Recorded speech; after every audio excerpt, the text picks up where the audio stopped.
تفہیم القرآن سید ابوالعلا مودودی، سورہ زخرف آیات 26 تا 45، حصہ دوم۔ اعوذ باللہ من الشیطان الرجیم، بسم اللہ الرحمن الرحیم۔ وَمَن يَعْشُ عَن ذِكْرِ الرَّحْمَٰنِ، جو شخص رحمان کے ذکر سے تغافل برتتا ہے۔ تفسیر: وسیع المعنی لفظ ہے۔ رحمان کے ذکر سے مراد اس کی یاد بھی ہے، اس کی طرف سے آئی ہوئی نصیحت بھی ہے، اور یہ قرآن بھی ہے۔ نُقَيِّضْ لَهُ شَيْطَانًا فَهُوَ لَهُ قَرِينٌ، ہم اس پر ایک شیطان مسلط کر دیتے ہیں اور وہ اس کا رفیق بن جاتا ہے۔ وَإِنَّهُمْ لَيَصُدُّونَهُمْ عَنِ السَّبِيلِ، یہ شیاطین ایسے لوگوں کو راہ راست پر آنے سے روکتے ہیں۔ وَيَحْسَبُونَ أَنَّهُمْ مُهْتَدُونَ، اور وہ اپنی جگہ یہ سمجھتے ہیں کہ ہم ٹھیک جا رہے ہیں۔ حتیٰ اذا جاءنا، آخر کار جب یہ شخص ہمارے ہاں پہنچے گا۔ قال یا لیت بینی و بینک بعد المشرقین فبئس القرین، تو اپنے شیطان سے کہے گا، کاش میرے اور تیرے درمیان مشرق و مغرب کا بعد ہوتا، تو بدترین ساتھی نکلا۔ وَلَن يَنفَعَكُمُ الْيَوْمَ إِذ ظَّلَمْتُمْ أَنَّكُمْ فِي الْعَذَابِ مُشْتَرِكُونَ، اس وقت ان لوگوں سے کہا جائے گا کہ جب تم ظلم کر چکے تو آج یہ بات تمہارے لیے کچھ بھی نافع نہیں ہے کہ تم اور تمہارے شیاطین عذاب میں مشترک ہیں۔ تفسیر: یعنی اس امر میں تمہارے لیے تسلی کا کوئی پہلو نہیں ہے کہ تمہیں غلط راہ پر ڈالنے والے کو سزا مل رہی ہے، کیونکہ وہی سزا گمراہی قبول کرنے کی پاداش میں تم بھی پا رہے ہو۔ افأنت تسمع الصم او تہدی العمی ومن کان فی ضلال مبین،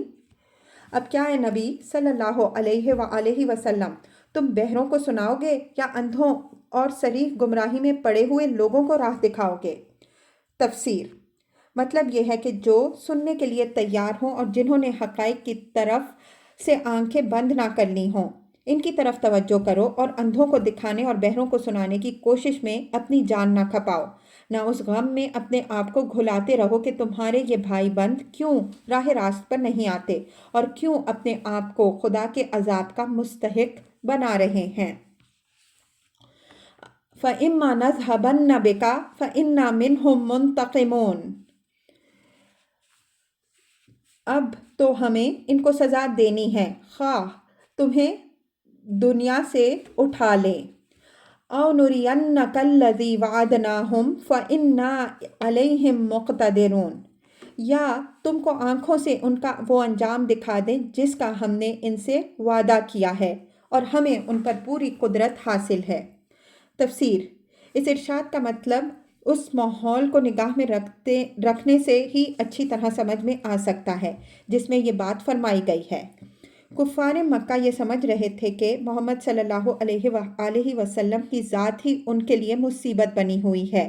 یہ کانٹا درمیان سے نکل جائے تو پھر سب اچھا ہو جائے گا۔ اسی گمان فاسد کی بنا پر وہ شب و روز بیٹھ کر مشورے کرتے تھے کہ آپ صلی اللہ علیہ وآلہ وسلم کو کسی نہ کسی طرح ختم کر دیا جائے۔ اس پر اللہ تعالیٰ ان کی طرف سے رخ پھیر کر اپنے نبی صلی اللہ علیہ وآلہ وسلم کو مخاطب کرتے ہوئے فرماتا ہے کہ تمہارے رہنے یا نہ رہنے سے کوئی فرق نہیں پڑتا، تم زندہ رہو گے تو تمہاری آنکھوں کے سامنے ان کی شامت آئے گی، اٹھا لیے جاؤ گے تو تمہارے پیچھے ان کی خبر لی جائے گی۔ شامت اعمال اب ان کی دامن گیر ہو چکی ہے جس سے یہ بچ نہیں سکتے۔ فَاسْتَمْسِكْ بِالَّذِي أُوحِيَ إِلَيْكَ،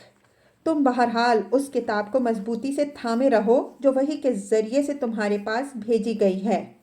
إِنَّكَ عَلَىٰ صِرَاطٍ مُسْتَقِيمٍ، یقیناً تم سیدھے راستے پر ہو۔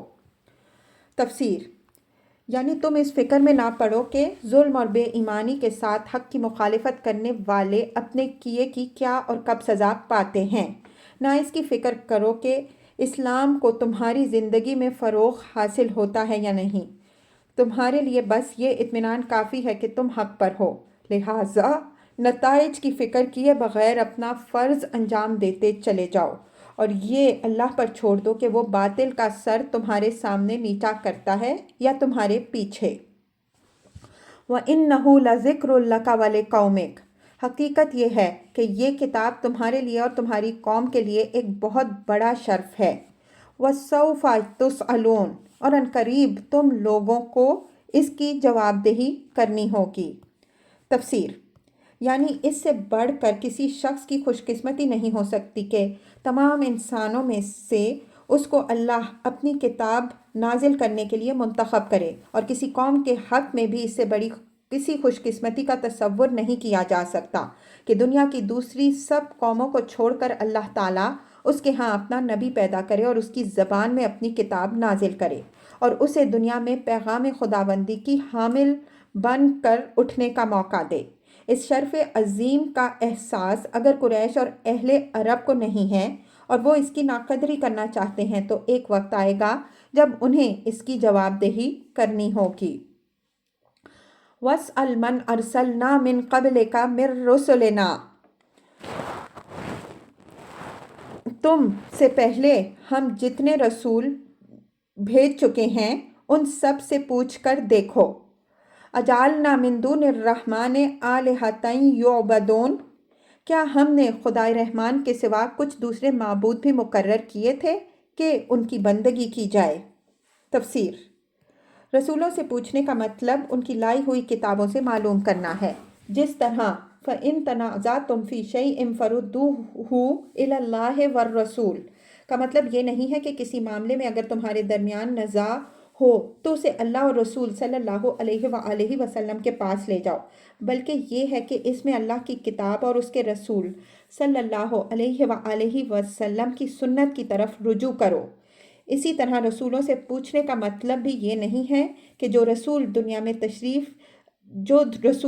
سے تشریف لے جا چکے ہیں ان سب کے پاس جا کر دریافت کرو، بلکہ اس کا صحیح مطلب یہ ہے کہ خدا کے رسول دنیا میں جو تعلیمات چھوڑ گئے ہیں ان سب میں تلاش کر کے دیکھ لو، آخر کس نے یہ بات سکھائی تھی کہ اللہ جل شانہ کے سوا